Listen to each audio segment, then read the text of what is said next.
Oh man, you gotta lay off the late night snacks, dude. Having a lot of fun. That's really a lot of fun. And I wonder who is he with, huh? Well, yeah, girl, both shots, so quite a good looking. And towards the end, you can see that, candy, you know, Stefan wearing less clothes. Well, he had fun. That's the most important thing you can do at Sami Lagoon. Well, make it part of your balanced life therapy.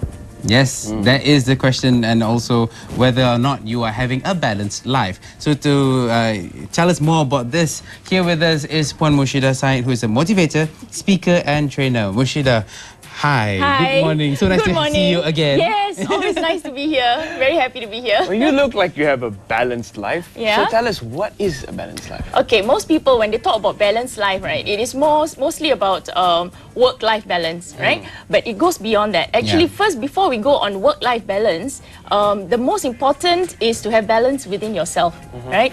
So when I talk about balanced life, I always address the 4 segments of our whole being, which is our body, our mind, our heart, and our spirit, right? Now, a lot of us talk about balance and they're focusing only on the body and the mind, right? But they're actually more than that, right? Our body, of course, we need to have a balanced body. You have to eat well, you have to exercise, you must have wealth, you know, all this is part of body needs, right? But what controls the body is actually our mind. If our mind says, today I'm going to go eat nasi biryani, your body will just go to the shop, nasi biryani shop. I'm just thinking of nasi biryani, so that's why I'm doing that. All right. So it's like the mind controls what the body actually acts, right? So we can actually see this is actually going inwards. Yes. Yeah. So body, mind, heart, and spirit. But a lot of times people say, if you are, you know, I know I need to be positive. I need to have a positive mindset so that my body will have health, will have you know, beauty, happiness. You know, it will showcase in your face. But what controls our mind? You know, sometimes around you, surroundings are very negative, right? It's actually our heart. All right, when we talk about heart, we talk about our emotions, right? Our heart is actually the one that has feelings of love, all right? So when you program your heart or you anchor love into your heart, right? That is when your mind automatically becomes positive, right? So if you don't have love in your heart, that's when the mind becomes very chaotic, very stressed out, right? So the heart is very important. From the heart is where the spirit is, because if we don't have enough love in our heart, right, that is when that means we are not fulfilling our life purpose, right? And our spirit is actually to fulfill our life purpose, adding value to others, right? And also in terms of contribution, right? Yeah, beyond just self lah. Beyond just self. self. And when we talk about spirit also, right, the power of human spirit is amazing, all right? There has been documentation, right, in some in some documentaries, even on Discovery Channel when I watch this television documentaries on the power of human spirit. All right, there will be cases where a mother who's like 65 years old, right, seeing her son being trapped under a car, right? She can actually lift up the car and hold it there. That's right. Right, and then for 3 hours until the ambulance came in. And this is a newspaper article that I cut after the Padang earthquake incident. That's right. Where this little girl, 2-year-old girl, was trapped under a rubble of concrete, and the mother actually lifted the concrete out of under her, over her, because, and this concrete is so heavy, you know, when they had firemen, when they had all the volunteers to come in, big men, healthy, strong men, they need about 3 or 4 people to actually lift up the concrete. But the mother said there, I don't know where I had the strength, but I knew I had to get her. So this came from our human spirit. So when we learn to tap the energy of our human spirit, the contribution, you know, the feeling of contribution, the feeling of love, your mind will switch, your body will just follow. All right, so that is the power of our human spirit. That's so amazing. I think a lot of times we can't differentiate between we only recognize the mind and body. How do we differentiate the heart and the spirit even? All right, the heart and the spirit is actually, which is deep inside us. I understand where you're coming from, because we have been conditioned most of our lives to focus on the body and the mind. In schools, you know, we focus on being healthy, how to get money, how to pass exams, how to use your memory power, right?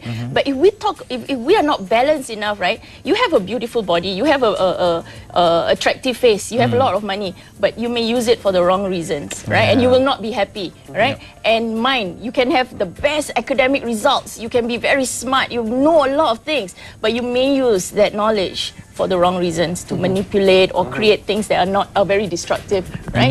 So this is the whole being requirements. Our body needs to live, and that's it. Our body just needs to live. So we need to feed our body, right? With food, with air, oxygen, and good things, water. Our mind needs to learn, right? Learn, always learn. Doesn't mean that you are retired. Continue learning. You can be 90 years old and you can still learn new things. I'm always learning. I'm learning a lot from my daughter. Yesterday, just last night, she taught me another lesson. I'll share with you later.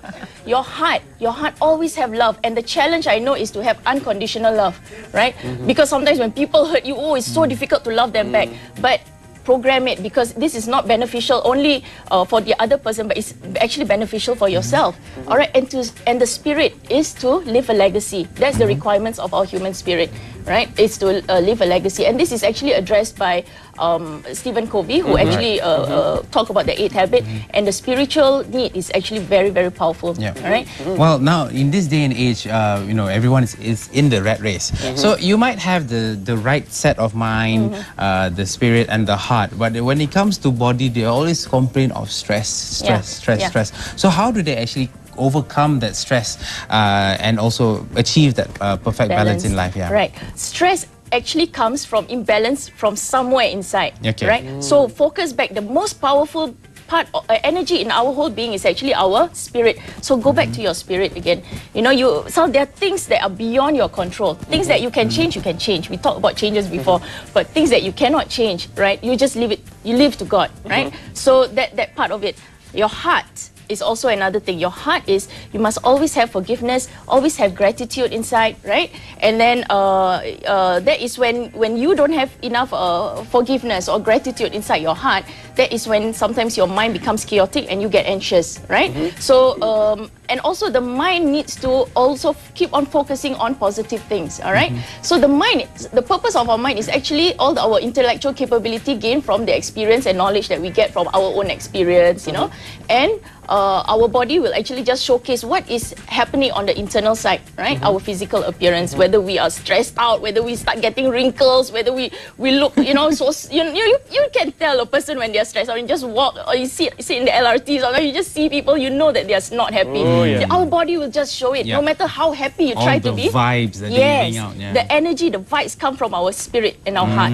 Well, that's one way of telling that we have not got ourselves a well-balanced life. What are the other telltale signs that we can make a checklist and say, okay, this I have. Okay, my life is messed up. You go back again to the body, mind, heart, and spirit. You look at your body. If you start getting anxious, you start getting stressed out, you get starting migraines or something that's not right. So that is a signal. Actually, your body is telling you that your life is not balanced, right? And then your mind as well. Sometimes, as long as you're aware, most people, they are not aware of what is actually happening. They follow their mind, oh, I'm feeling so stressed out, and they focus on that, all right? And of course, it will not add anything good, when you start focusing only on the negative, right? So when your mind, you notice that your mind start to focus on negative things, all right, that is when it's time for you to switch. Okay, I'm going to share with you what happened yesterday night, right? In the middle of the night, okay, my daughter started crying, and she was saying, oh, I'm bleeding, and it's like, what is happening, because she was in another room. So we all ran out, and we actually saw that she was playing with her magic wand, so be careful of the toys you actually buy for your kids. Okay. She was playing with a magic wand, and it actually cut her palm. So it was bleeding. And then what happened was we all, we put honey, because we believe honey is the best antiseptic, right? We put honey on it, and then of course we say, oh, you put it, and she started crying and say, it's so painful, I'm bleeding, and and when she saw the blood, she started panicking, all right? And what we did was, because we know about the body, mind, heart, and spirit, what we did was we start telling her and empowering her and telling her that, wow, you're such a brave girl, you're very strong. This is a cut that is, you can handle this. You're such a brave girl. And she said, no, I'm not brave. I'm bleeding. So what I did was I switched her focus to something else. I said, there was a story of Sleeping Beauty. She got her finger cut on a spindle, right? And then she started to keep quiet. But Doraemon won't bleed. I said, yeah, Doraemon won't bleed.